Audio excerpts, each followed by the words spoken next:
Florida State gets a commitment from Myron Charles, and we're going to break down the newest quarterback commitment for the Noles.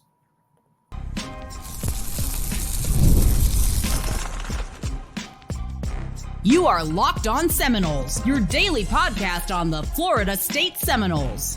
Part of the Locked On Podcast Network, your team every day. Welcome back into Locked On Seminoles for the second edition today. We're going to break down the newest commitment for Florida State, and we're also going to talk about the 2026 quarterback that is committed to the Noles, as I've been watching him at Future 50 down here in Bradenton, Florida. Today's show is brought to you by LinkedIn Jobs. Thank you to them for sponsoring this show and many others like it. All our recruiting stuff coming across the board here on the Locked On Network is presented by LinkedIn Jobs. Check them out today. Also, just in general, I mentioned this before I get into the Myron Charles information. Going to be a lot of commitments for and against Florida State, for that matter, over the next several days. This is as prime a recruiting time as there is. That's why I'm on the road checking out all these different recruits. There's going to be news just randomly all the time. So keep that in mind and check back here on Locked On Seminoles. So let's break down Myron. Who is he? What's he do? Why is he an important recruit for the Noles? 6'4", 295 pounds, plays at Port Charlotte High School, just a little bit south of Venice, a little bit north of Fort Myers. This is a kid that you can't really teach the size, the get off, the first step quickness and all that. The only question with him, like any other guy, how much is he going to want it? Because there just aren't that many guys that weigh as much as him naturally. Like, he carries the weight very well. He's a good-natured kid. He's fun to be around, good personality. And Florida State wins a battle over Miami, over Florida, over Texas. This is a big recruit that you're getting. And they also just got another defensive tackle recruit earlier this week, and they also solidified Javion Hilson. All of a sudden, out of nowhere, Florida State went from one guy that was kind of committed to getting two big-time defensive tackle recruits. So you got three guys in the fold up front that were national recruits in some way, shape, or form. That's pretty good. Florida State is also working on other players too, but we'll get into those. But here's the key with Charles for me. Seeing him at a 5-on-5 tournament, he plays with California Power, and also seeing him at an Under Armour event, like, this guy's first step is the key. He can get off the ball despite his size and be a one-gap defensive tackle. I'm not saying he's as twitchy as Javion Hilson, who's 235 pounds. Let's not get crazy, but for a D tackle, he gets off the line. If you can push the pocket or just create havoc by splitting the guard in the center or the guard in the tackle, it just changes plays. Look at the NFL draft. How many guys go high in the draft because of their upside? A couple of years ago, the kid out of Georgia, when there wasn't a clear number one, went first overall because he could play end or tackle. He's big enough to play either. He's in Jacksonville. He's a pretty good player, but they were looking at upside. Charles is that same kind of deal because you just don't know what you're going to get yet. He hasn't been challenged a ton. He plays at Port Charlotte High. It's not a great program. But this is going to be a young man that, maybe after a redshirt year or whatever, I don't know how Florida State plans to use him, but he's got a chance to play as a freshman too if he wants to take on that challenge and accept all the stuff you have to do in the offseason, going through the summer and all that because of his athleticism. You just don't get this many kids like that. Here's my other question with him. Does he want it bad enough where playing right away is something he's going to focus on now? Like, to get to that level, you got to set it in now, to be honest, not just kind of coast through the season, because in high school, nobody can really challenge him where he's at. He dominates when he wants to go. When he wants to go on a route, there aren't many high school kids that can handle it. If he starts taking it serious to the point off the field, not even worried about the games, diet, his mental attitude, his workout, all those things that a lot of other kids probably have to do to make up for the lack of their physical traits, but Myron just shows up and he's that way, then Florida State will know they definitely have something. Otherwise, it'll probably be sophomore year before he plays because most freshmen just don't play. But I like his upside. The other thing about him, just as a general note, I think that he could carry 310, 315 and change his frame some. And if he does that and he gets really serious with Florida State's workout and conditioning program in general in the summer is really noted being good, and the strength part of it just specifically is as well. So whatever Myron needs, they'll take care of it. But I think he could be 310, 315 and really, to be honest, be more svelte than he is now. And he's not a sloppy kid. But you're talking about the guy that's the prototypical this is what it's supposed to look like. First guy off the bus for a road game. He can be that if he wants to.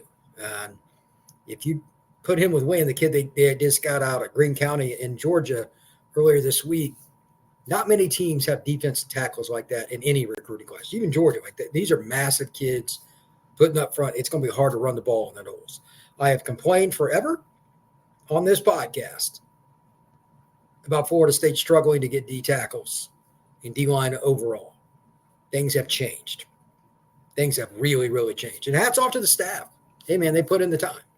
So that's important. Before I switch off, just, again, note, go look around. Whatever class you want. Georgia's D-line class is going to be ridiculous, but it's ridiculous every year. That might be the only one that ends up being as good or better than Florida State's this year. It's possible. So that's a great sign for Florida State moving forward. Now let's talk about the quarterback commit, Brady Smigiel. I had a chance to interview him today, and I also had a chance to watch him spin it.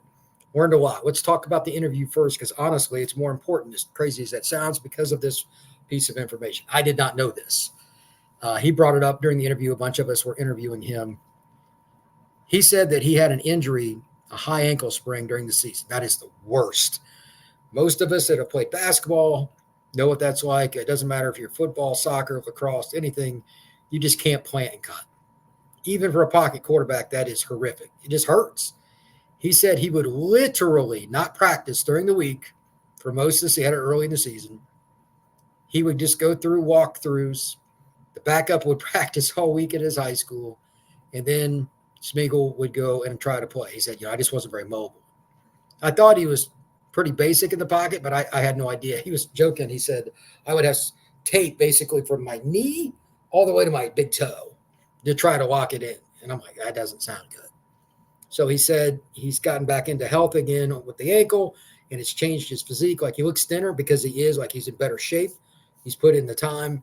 But, when you have an ankle sprain, there's nothing that helps it more than nothing, meaning rest, ice, and just elevation. You just can't do anything else, man. Those are the ways of the world with those injuries. And now the season's over. He's gotten in better shape. And that brings us to Future 50. It's the event that Under Armour is putting on right now at IMG. I'm in Bradenton. He came out and throwing the football. I just wanted to see if he understood touch, if he understood levels, and different things. Tomorrow I'll get a better idea, and I'll talk about it a little bit on Monday's show, maybe going to one more depth after I get more reps and more film of him. And by the way, if you check out the Locked On Seminoles X account, there's a video of him throwing a back corner throw that was tremendous to Chris Henry. The kid's committed to Ohio State, was an NFL throw. You can see, watching him just spin it, the natural motion, the follow through. But now that he's got his foot that he can plant and throw off of, and everything's in conjunction with each other, he's not even really following through on his hips and stuff. And I was watching some of his throws. He's got plenty of arm strength to throw the ball anywhere he wants. And I was surprised at how much power there really was. And I was also surprised at why, how do I put this?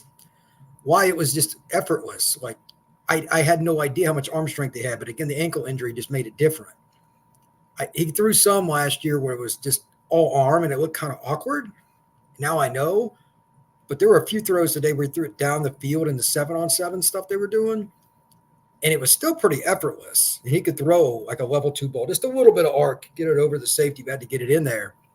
And it still wasn't that hard because he could push off. I'm curious. I haven't seen him just throw one 100-mile-an-hour yet, where he just absolutely uncorks it. Tomorrow they're doing the drills on Saturday morning. Maybe that'll be an opportunity to see it, but he hasn't had to do it yet. They're just going to be doing drills. It'll be like the receivers will go at DBs and stuff, and they'll, it'll be competitive. There are great DBs here, along with a lot of great quarterbacks. So I'm anxious to see that. But so far, he completely exceeded my expectations physically because I didn't know about the injury. The arm strength is better, and he was already accurate. It was a kid that could throw it deep down the field. In his high school tape, he throws a lot of them with arc. Hasn't had to do that in 7-on-7 areas. It's been a lot of intermediate stuff. But he's accurate, and he's got the arm, he's got the height, he's got the right mentality. And I'll go in depth again more on Monday when I've got more time to do this, but he's one of the best interviews I've ever done. I've been in this forever. There aren't many kids that are more mature than Brady, and he's just an easygoing guy. Really liked being around him, and to give it the short answer that people probably want to know why Florida State, said he just felt at home. He said he feels at home when he walks into Florida State to take an unofficial visit just as much as he does walking into his own house. I was like, wow. Especially for a California kid, that's kind of wild.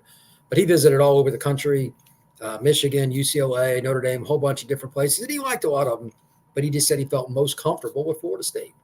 That's the short answer. So just wanted to bring that into focus.